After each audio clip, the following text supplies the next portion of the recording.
talked about early game focus in the draft. It manifested in the game as well. So much action around the bottom side.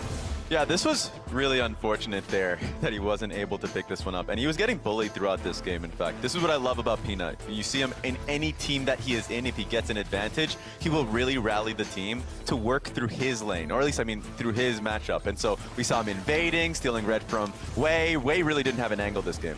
And even if he does end up getting the blue buff, like PTA Trundle early on is such a menace. And if you get the Trundle head very early on with Peanut Rush Divine Sunderer, especially with the build that Wei went for in mid-game, he just couldn't really get a whole lot done. Yeah, absolutely. I mean, you're not going to be able to win in any of those duels. And it just felt like Peanut had such a good read on wherever action was going to be.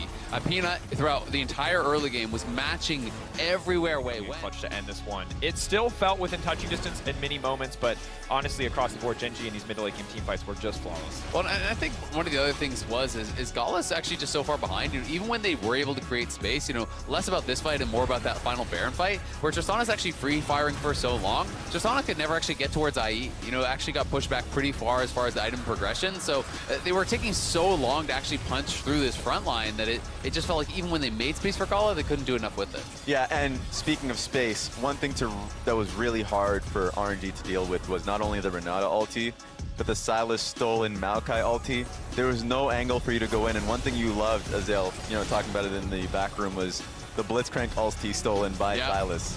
Yeah, absolutely. I mean, it's one of the best offensive ultis I think you can steal. The AP ratio on it is insane. Even at a rank 2 ulti, before you hit 16, it's like a 500-600 damage AoE silence on a very short cooldown, because the Silas ult, the hijack, scales around your opponent's ulti cooldown. So you can constantly steal away this Blitzcrank ult. It's one of those interactions you don't see a lot because Blitzcrank just doesn't get played in pro, but is incredibly powerful.